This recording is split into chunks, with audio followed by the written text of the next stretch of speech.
ஓம் சக்தி தொடர்பு எல்லைக்கு அப்பால். இத்தலைப்பின் கீழ் நாம் காணப்போகும் நிகழ்வு புதிதான ஒன்றாகும்.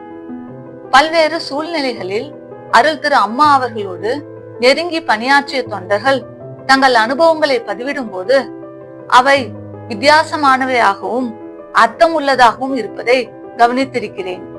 அவ்வகையில் இன்று நாம் காணப்போகும் ஒரு உரை ஒரு சிறு தொலைபேசி உரையாடல் தான். அவ்வாறு அம்மா அவர்கள் உரையாடிய தொண்டர் மறைந்த சக்தி ஒளியின் ஆசிரியர் சக்தி கேவி முருகானந்தம் அவர்கள். ஆரம்ப காலங்களில் பத்திரிகை தொடர்பாளராக பணியாற்றிய அவர் ஒருமுறை அம்மா அவர்கள் அன்றே செய்துவிடும்படி கூறிய பத்திரிகை தொடர்பான பணியினை ஒரு நாள் தாமதம் செய்துவிட நேர்ந்தது. மறுநாள் காலை அவரை தொலைபேசியில் அழைத்த அம்மா அவர்கள் அந்த வேலையை முடித்து விட்டாயா என நேரடியாக வினவ, பதற்றத்துடன் இன்று முடித்து விடுகிறேன் அம்மா என அவர் கூற, அடுத்து அம்மா அவர்கள், இதுதான் நீ என் மன உணர்வுகளில் கலந்து விடுவது என்பதா என்றார்கள். கண்களில் நீர் சொரிய பதில் கூற தடுமாறிய கேவியம் அவர்கள் மனதிற்குள்ளாக ஆனந்த பரவசம் அடைந்தார்கள். ஏனெனில் அவர் சமீப நாட்களாக அம்மா அவர்களை நோக்கி பிரார்த்தித்த வேண்டுதல் எப்பொழுதும் உங்கள் மன உணர்வுகளில் கலந்து பணியாற்றிட வேண்டுமம்மா என்பதுதான். அதனை அருள் திரு அம்மா அவர்கள் வெளிப்படுத்திய போது அவர் மனம் ஆனந்த பரவசம் அடைந்தது. இந்நிகழ்வினை குறித்த என் வினாக்களுக்கு விடையளிக்க மறைந்த சக்தி ஒளியின் முன்னாள் ஆசிரியர் சக்தி கேவி முருகானந்தம் அவர்களை தொலை தொடர்பில் அழைக்க அருள் திரு அம்மா அவர்களிடம் அனுமதி வேண்டினேன். அனுமதி கிடைத்தது. தற்பொழுது கவனிப்போம். நான் சக்தி கேவி முருகானந்தம் சார், தாங்கள் என் அலைவரிசைக்கு வர இயலுமா? சில நொடிகளுக்கு பிறகு சக்தி கேவி எம்.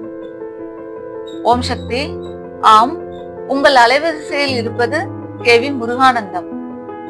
நான் சக்தி, உங்களுடைய அனுபவம் ஒன்றை நினைவுபடுத்தி நாங்கள் திருப்பி பார்க்கிறோம்.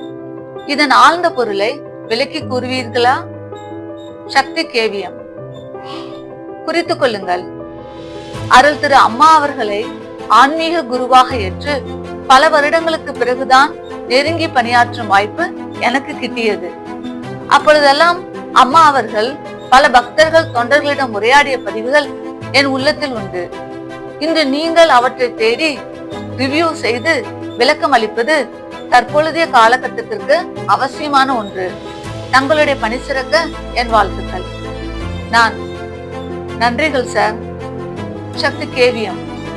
நீங்கள் பதிவிட்ட என் அனுபவம் என்னால் மறக்க இயலாத ஒன்று. அருள் திரு அம்மா அவர்கள் அவ்வாறு கேட்ட பொழுது செய்வதறியாத திகைத்த என் மனம் ஒரு நொடியில் என் பிரார்த்தனையை வெளிப்படுத்தியதை உணர்ந்து களிப்படைந்தது.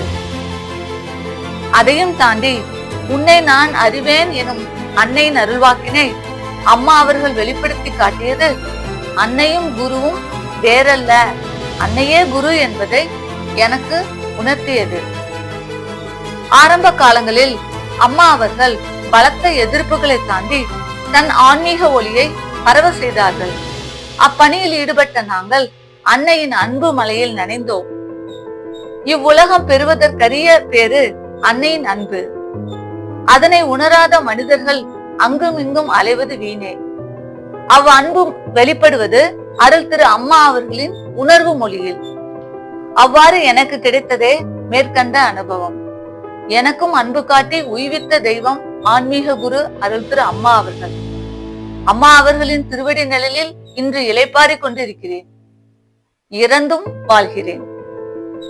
நான் நன்றிகள் சார். மீண்டும் தொடர்பு கொள்கிறேன். சக்தி கேவியம். ஓம் சக்தி. வியூவர்ஸ், அவர் நமக்கு அளித்த விளக்கத்தினை புரிந்து கொண்டீர்களா? அன்னையின் அன்பு வெளிப்பட்டது குருவின் உணர்வு மொழியில்.